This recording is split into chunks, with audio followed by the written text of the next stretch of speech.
الحمد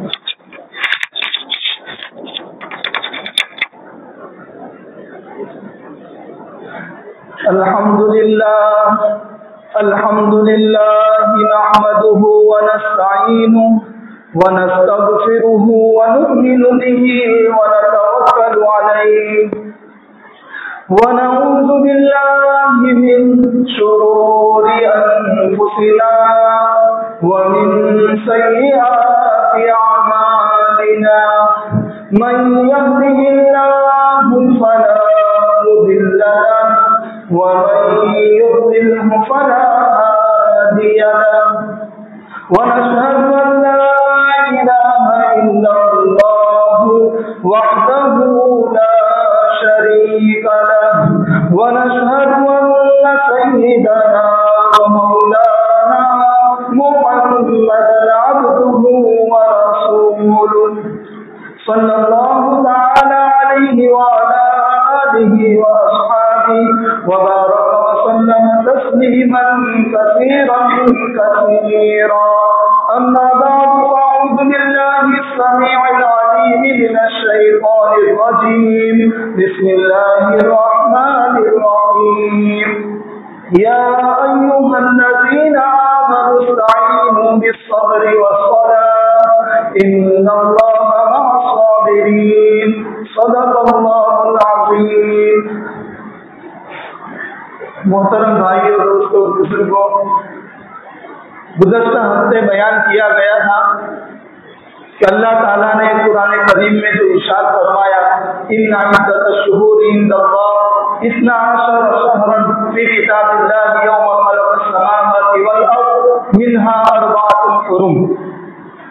اللہ تعالیٰ نے جب آسمان کی تخلیق فرمائی، اللہ نے جب زمین کی تخلیق فرمائی، اللہ نے اسی وقت سے مہینوں کی بھی تخلیق فرما دی.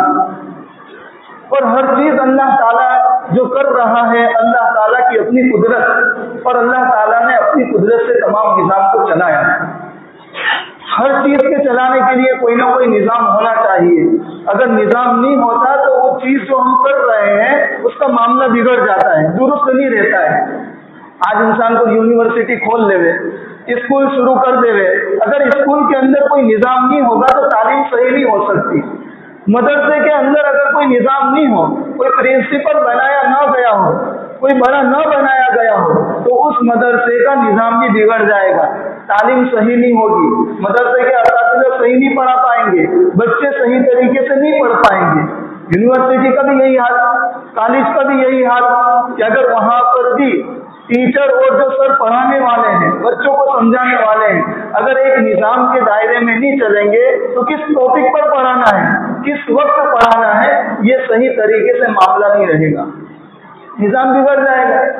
اس لیے اللہ تعالیٰ نے بھی دنیا کی تخلیق کی، کائنات کو بنایا تو ایک نظام کے دائرے میں بنایا اور ایک مرتب نظام بنایا. ہر چیز اپنے وقت پر ہو رہی ہے. تو اللہ تعالیٰ ارشاد فرما رہے ہیں کہ جب میں نے آسمان کی تخلیق فرمائی، جب میں نے زمین کی تخلیق فرمائی، اسی وقت سے میں نے مہینوں کی بھی تخلیق فرما دی. آج کتنا آسان ہو گیا، فلاں انسان کس وقت مرا ہے اگر ہمیں جاننا ہے. اگر مہینوں کی تخلیق نہیں ہوتی، تاریخ کی تخلیق ہی نہ ہوتی تو ہم کس طرح شمار کر سکتے؟ کوئی انسان کس سال میں پیدا ہوا ہے، کس تاریخ کو پیدا ہوا ہے، اگر مہینے اور تاریخ نہ بناتے اللہ تعالیٰ تو آج انسان کی تخلیق، انسان کی پیدائش ہمارے لیے مصیبت بن جاتی. کب پیدا ہوا، کب اس دنیا سے چلا گیا پتہ نہیں چلتا. تو اللہ نے ایک نظام بنایا، 12 مہینے قائم کیے. کچھ مہینے وہ ہیں جن کو دوسروں پر فضیلت عطا کی ہے. پچھلی بار بیان کیا تھا 4 مہینے وہ ہیں کہ اللہ تعالیٰ نے ان مہینوں کو دوسروں پر فضیلت عطا کی.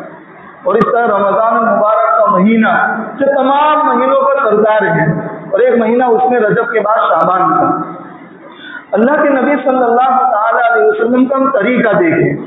جس وقت رجب کا چاند نظر آ رہا ہے تو اللہ کے نبی نے اپنی امت کو ایک دعا سکھلائی، اللہم بارک لنا فی رجب و شعبان وبلغنا رمضان. رجب کا چاند دیکھ رہے ہیں، دعا سکھلا رہے ہیں کہ اللہ رجب کے مہینے میں اور شعبان کے مہینے میں ہمارے لیے برکت نازل فرما، ان مہینوں میں ہمارے لیے برکت کو رکھ دے، اور فرما رہے ہیں رمضان تک ہم کو پہنچا دیں. یہ دعا امتیوں کو سکھلا رہے ہیں. رجب کا مہینہ مکمل ہو چکا، شعبان کا مہینہ شروع ہو رہا ہے۔ ہم دیکھیں کہ رجب کے اندر بھی ہمارے بہت سارے مسلمان وہ تھے جس کو ہم جانتے تھے، جو ہمارے ساتھ اٹھتے بیٹھتے تھے، ہمارے ساتھ سفر کر رہے تھے، رجب کے مہینے میں تھے، شعبان کے مہینے میں وہ حضرات تھی۔ کتنے ہمارے ساتھ ہیں ہمارے گاؤں کے اندر جو رجب کے مہینے میں تھے، لیکن شعبان کا مہینہ شروع ہو رہا ہے، دنیا میں ان کا وجود نہیں ہے، اس دنیا سے انتقال فرما گئے۔ شعبان کا مہینہ شروع ہو رہا ہے اور اس میں بہت مقدس رات بھی آنے والی ہے، بہت بڑی رات جس کو شب برات کہا جاتا ہے۔ اللہ کے نبی دعا سکھلا رہے ہیں کہ اللہ سے مانگو کہ اللہ جس طرح رجب کا مہینہ تم نے نکال دیا، شعبان کا مہینہ بھی عافیت کے ساتھ برکت کے ساتھ نکال دے اور رمضان تک ہم کو پہنچا دے۔ یہ دعا ہم کو حضور سکھلا رہے ہیں۔ شیخ عبد القادر جیلانی رحمۃ اللہ علیہ فرماتے ہیں شعبان کے مہینے میں چند حروف ہیں اور وہ حروف اس کی عظمت پر دلالت کرتے ہیں۔ اس مہینے کی فرماتے ہیں کہ شین کے ذریعے سے شعبان کا مہینہ شروع ہوتا ہے، شین سے شرافت اور عظمت اس مہینے کی معلوم ہوتی ہے۔ عین کے ذریعے اس مہینے کی علویت، یہ مہینہ کتنا بلند ہے، عین کے ذریعے یہ معلوم ہوتا ہے۔ فرماتے ہیں کہ با کے ذریعے سے بر یعنی نیکی، یہ مہینہ نیکی کا ہے، اس سے یہ بھی پتہ چلتا ہے۔ اور الف کے ذریعے سے الفت اور محبت والا مہینہ ہے، ہمیں اس مہینے کے لفظ سے پتہ چلتا ہے۔ اور فرمایا شعبان کے آخر میں نون کا لفظ ہے، نون سے نورانیت، نور، یہ جو مہینہ ہے وہ نور والا ہے، نورانیت والا ہے، یہ بھی ہمیں اس نون سے اور اس مہینے کے نام سے پتہ چلتا ہے۔ تو یہ شعبان کا مہینہ ہے، اپنے اندر نورانیت، اپنے اندر برکت، اپنے اندر عظمت اور اپنے اندر شرافت رکھے ہوئے۔ حضرت عائشہ صدیقہ رضی اللہ تعالیٰ عنہ فرماتی ہیں آپ صلی اللہ تعالیٰ علیہ وسلم رمضان المبارک کے اندر روزے فرض ہیں، ان کا تو اللہ کے نبی صلی اللہ تعالیٰ علیہ وسلم اہتمام فرما رہے ہیں، لیکن رمضان کے علاوہ بھی حضور روزے رکھتے تھے۔ اور میں دیکھ رہی ہوں کہ تمام مہینوں میں جو 11 مہینے بچ رہے ہیں ان میں شعبان کا مہینہ ایک ایسا مہینہ ہے جس میں اللہ کے نبی صلی اللہ تعالیٰ علیہ وسلم کو دیکھ رہی ہوں کہ دوسرے ایام کے مقابلے میں کثرت سے روزے رکھ رہے ہیں، اور وہ شعبان کا مہینہ ہے۔ حضور چاہ رہے ہیں کہ میرے اعمال جب اللہ کے یہاں پر پہنچے تو اس حال میں پہنچے انا صائم کہ میں روزے دار ہوں، اور کثرت سے اس مہینے میں روزے رکھ رہے ہیں۔ اس سے معلوم ہوا کہ رمضان المبارک کا مہینہ آنے والا ہے اور اس میں مسلمانوں کو 29 یا 30 روزے رکھنے ہیں۔ لیکن عام طور پر کیا ہوتا ہے، انسان جب ایگزام کسی چیز کی دینے جاتا ہے، لائسنس بنوا رہا ہے، ڈرائیونگ کی ایگزام دینا ہے، تو وہ پہلے پریکٹس کرے گا، ڈائریکٹ جا کے ایگزام نہیں دے گا بلکہ پریکٹس کرے گا تاکہ وہاں پر جانے اور وہاں پر ایگزام دینے میں اس کو آسانی ہو جائے۔ تو اللہ کے رسول شعبان کے اندر جو روزے رکھ رہے ہیں یہ امتیوں کو بتلا رہے ہیں کہ ایک مہینہ ایسا مقدس مہینہ آنے والا ہے جس میں 30 یا 29 روزے رکھنا ہے، ہر مسلمان عاقل بالغ پر فرض ہے، لیکن جب وہ شروع کریں گے اور پریکٹس نہیں ہوگی تو روزہ رکھنا مشکل ہو جائے گا۔ اس لیے فرما رہے ہیں کہ شعبان کے مہینے میں روزے رکھو، ابتدا کر دو، تاکہ جب رمضان المبارک کے مہینے کے روزے آوے اور وہ دن قریب ہو جاوے تو روزہ رکھنا ہمارے لیے بھاری نہ پڑے۔ اس لیے 15 شعبان کا بھی روزہ رکھا جاتا ہے۔ اس کے علاوہ بہت سے حضرات اس مہینے میں کثرت سے روزے رکھتے ہیں تاکہ رمضان کے روزے رکھنے میں آسانی پیدا ہو جائے۔ میں نے ایک آیت کریمہ آپ کے سامنے تلاوت کی، یا ایھا الذین آمنوا استعینوا بالصبر والصلاۃ۔ اللہ تعالیٰ فرما رہے ہیں کہ مدد حاصل کرو، مدد طلب کرو صبر کے ساتھ اور نماز قائم کرنے کے ساتھ۔ آزمائش آتی ہے انسان کے اوپر، لیکن صبر کرنا بڑا ضروری۔ صبر کی علماء نے بہت ساری قسمیں لکھی ہیں۔ ایک قسم لکھ رہی ہے صبر علی الطاعۃ، یعنی اطاعت کے اوپر صبر کرنا۔ اطاعت کے اوپر صبر کرنا کیا ہوتا ہے؟ انسان روزہ رکھ رہا ہے، یہ اللہ تعالیٰ کی بندگی ہے، اللہ تعالیٰ کی اطاعت ہے، اس کو پیاس بھی لگ رہی ہے، اس کو بھوک بھی لگ رہی ہے، لیکن اپنی پیاس پر بھی صبر کر رہا ہے، اپنی بھوک پر بھی صبر کر رہا ہے، گرمی لگ رہی ہے اس گرمی پر بھی صبر کر رہا ہے اور اطاعت کر رہا ہے۔ علماء فرماتے ہیں یہ صبر علی الطاعۃ ہے، یعنی اطاعت کے اوپر بندہ صبر کر رہا ہے۔ ایک ہوتا ہے صبر عن المعصیہ، یعنی گناہوں سے بچنے پر صبر کرنا ہے. ایک انسان کو خواہش ہو رہی ہے کہ زنا کرے، زنا کی چاہت ہو رہی ہے، لیکن اپنے مد نظر کیا رکھ رہا ہے کہ میرا اللہ مجھ کو دیکھ رہا ہے. میں گناہ تو کر لوں گا لیکن میرا اللہ مجھ کو دیکھ رہا ہے، اور اس گناہ سے بچتے ہوئے وہ صبر کر رہا ہے. علماء فرما رہے ہیں یہ صبر عن المعصیت ہے، یعنی گناہوں سے بچتے ہوئے صبر کر رہا ہے. پیسے اس کے پاس نہیں ہے، اس کا جی چاہ رہا ہے کہ میں کسی کے گھر میں ڈاکہ ڈال لوں، کسی گھر میں چوری کر لوں اور اپنے اس چوری کے ذریعے سے اپنا گزران چلا لوں، لیکن اللہ کو اپنے سامنے رکھ رہا ہے کہ چوری تو کر لوں گا، سب سوئے ہوئے کوئی دیکھنے والا نہیں ہے، لیکن وہ اللہ کو مجھے دیکھ رہا ہے. یہ صبر کر رہا ہے اور چوری سے بچ رہا ہے. علماء لکھتے ہیں یہ صبر عن المعصیت ہے. اور ایک صبر ہوتا ہے صبر علی البلا، صبر علی المصیبہ، یا کہو صبر علی الآزمائش. آزمائش کے اوپر صبر کرنا. آزمائش بہت طریقے سے آتی ہے. ایک انسان کو ذہنی طور پر، دماغی طور پر اس کو تکلیف دی جاتی ہے، ڈپریشن میں ڈالا جاتا ہے، اور ایک جسمانی طور پر تکلیف دی جاتی ہے. اللہ کے نبی صلی اللہ تعالی علیہ وسلم دعوت دے رہے ہیں، اسلام کی دعوت دے رہے ہیں. کس طرح ٹورچر نہیں کیا گیا. کائنات کے سب سے بہترین آدمی، لیکن ٹورچر کس طرح کیا جا رہا ہے. ذہنی اعتبار سے بھی، جسمانی اعتبار سے بھی، اور لالچی اعتبار سے بھی ٹورچر کیا جا رہا ہے.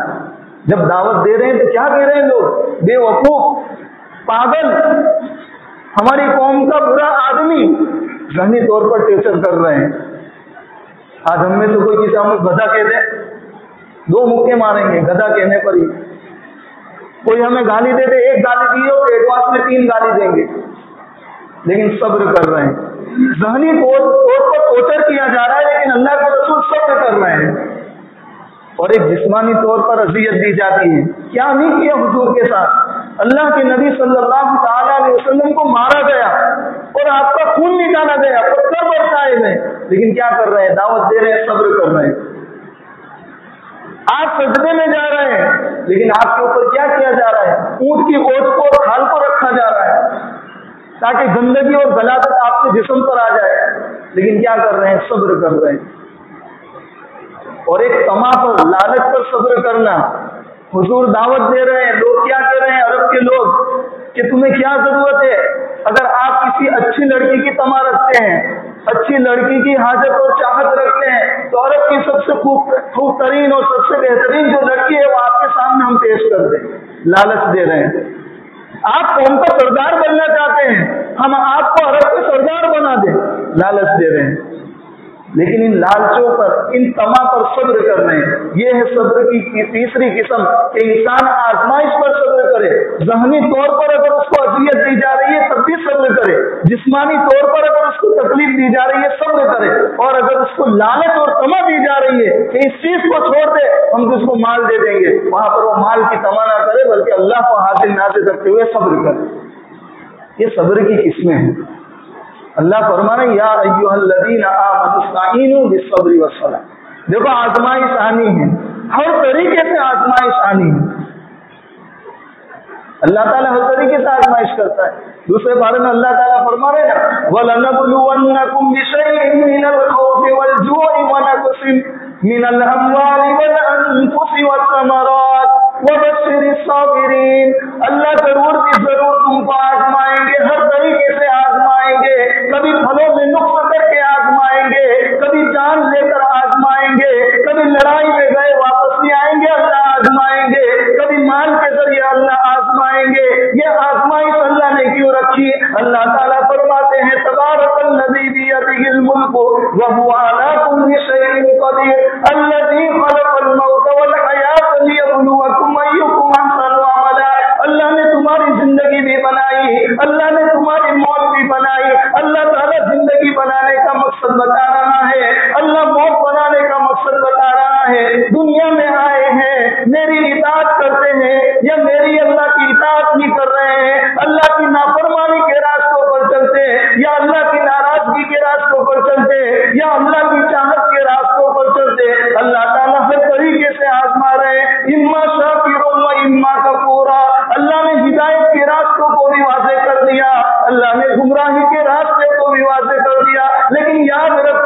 ہدایت کے راستوں پر اگر چلیں گے اللہ ایسی جنت دے گا کسی آنکھوں نے اس کو دیکھا نہیں، ایسے کان اللہ ایسی جنت دے رہا ہے کسی کانوں نے اس کے بارے میں سنا نہیں، اللہ ایسی جنت دے گا کسی کے دل میں اس کا خیال نہیں آیا۔ لیکن یاد رکھو اگر اللہ کی نافرمانی کر کے آؤ گے، اللہ کو ناراض کر کے آؤ گے، اللہ تعالیٰ فرما رہے جہنم کے ایسے گھڑے میں ڈالوں گا، وہ گھڑا بھی جہنم سے پناہ مانگتا ہوگا۔ صرف جہنم نہیں، جہنم کے اندر بھی ایسا گھڑا کہ وہ گھڑا جہنم سے پناہ مانگ رہا ہے۔ اللہ تعالیٰ کے لیے صبر کرنا بہت ضروری۔ آج ہمارے معاشرے میں کمانے کا ذریعہ بن گیا ہے، کمانے کا ذریعہ۔ مشہور نہیں ہوئے تو ایسی بات کرو کہ ہمارے فالوور زیادہ ہو جائیں، ہمیں بڑھوتری دینے لگے۔ قرآن کریم کی آیتوں کا ترجمہ الٹا کر رہے ہیں، حدیثوں کا ترجمہ الٹا کر رہے ہیں، ایک کو دوسرے کے خلاف بھڑکا رہے ہیں۔ کیوں؟ تاکہ ہمارے فالوور زیادہ ہو جائیں، ہمیں ماننے والے زیادہ ہو جائے۔ دوسرے عالم صاحب تو کار میں گھوم رہے ہیں، میں کار میں نہیں گھوم رہا ہوں، اپنی عوام کے سامنے ایسی بات کروں کہ وہ میرے پسندیدہ بن جائیں، مجھ کو چاہنے والے بن جائیں اور مجھے کار میں گھمانے والے بن جائیں۔ اور عقیدوں کو خراب کر رہے ہیں، بالکل عقیدوں کو خراب کر رہے ہیں۔ اللہ کے علاوہ کسی سے مانگنا جائز نہیں ہے، کسی سے نہیں مانگ سکتا۔ اگر مانگنے کی اجازت ہوتی تو اللہ کے نبی سے ہوتی، اللہ کے نبی سے مانگنے کی اجازت تھی تو کس طرح کسی اور سے مانگنے کی اجازت ہوتی؟ وہ اللہ کا نبی خود کہہ رہا ہے وہ کائنات کا سب سے بہترین آدمی ہے کہ میں اللہ تعالیٰ سے مانگ رہا ہوں، تو ہم کسی اور سے کیسے مانگ سکتے ہیں؟ ترجمہ کرتے ہیں یا ایھا الذین آمنوا استعینوا بالصبر والصلاۃ، کہ نماز سے مانگو، صبر سے مانگو۔ یہ کوئی صبر ایسی چیز ہے جو مانگنے پر دے گا؟ نماز کوئی ایسی چیز ہے تو مانگنے پر دے گا؟ ارے صبر کرو، اللہ کی مدد آپ کے ساتھ ہے، نماز قائم کرو، اللہ کی مدد آپ کے ساتھ ہے۔ اس لیے تو اللہ تعالیٰ فرما رہے ان اللہ مع الصابرین، صبر تو کرو میں تمہارے ساتھ ہوں، نماز قائم تو کرو میں تمہارے ساتھ ہوں۔ لیکن آج ان آیتوں کے ترجمے الٹے کر کر لوگوں کو بھڑکا دیا۔ مزار پر جاؤ، مزار سے مانگو، اور بدنام کس کو کرتے ہیں؟ علماء دیوبند مزار پر جانا ناجائز کہتے ہیں۔ کسی بھی عالم کو لے لو، کسی بھی فرقے کے عالم کو لے لو، چاہے بریلوی عالم ہو، چاہے دیوبندی عالم ہو یا کوئی اور عالم ہو، کوئی بھی آپ کو مزار پر جانے سے منع نہیں کرے گا۔ کوئی بھی نہیں کہے گا کہ مزار پر جانا حرام ہے، کوئی نہیں کہے گا کہ مزار پر جانا ناجائز ہے، بلکہ کیا کہے گا؟ وہاں پر جا کر خرافات کرنا حرام ہے، وہاں پر جا کر خرافات کرنا ناجائز ہے، وہاں پر جا کر چادر چڑھانا اور 10 منٹ کے بعد میں وہی چادر خریدنا یہ ناجائز ہے۔ لاکھوں روپے کی چادر وہاں پر چڑھائیں گے، وہ بندہ چڑھا کر 10 منٹ میں غائب ہوا، 10 منٹ میں چادر واپس وہ دکان والے کے پاس گئی، اور لاکھ روپے میں دوسرا کوئی آدمی خرید کر واپس وہی چادر چڑھا رہا ہے، اپنا بزنس چلا رہے ہیں، اپنا کاروبار بڑھا رہے ہیں۔ اس چیز سے علماء منع فرماتے ہیں۔ کسی بھی فرقے کا عالم ہو، کوئی نہیں کہتا کہ مزار پر جانا حرام، لیکن وہاں پر جا کر اس طرح خرافات کرنا، اللہ کی نافرمانیاں کرنا اور قرآن کریم کی آیتوں کو فٹ کرنا کہ اللہ کہہ رہا ہے صبر سے مانگ لو، اللہ کہہ رہا ہے نماز سے مانگ لو۔ جب اللہ کے علاوہ صبر سے مانگ سکتے، نماز سے مانگ سکتے، تو پیر سے کیوں نہیں مانگ سکتے؟ یہ بھڑکایا جا رہا ہے انسان کو۔ صحابہ کی ایک جماعت ایک قوم کے پاس سے گزری، اجمی لوگ تھے، وہاں پر دیکھا کہ وہ لوگ اپنے سردار کو سجدہ کر رہے ہیں۔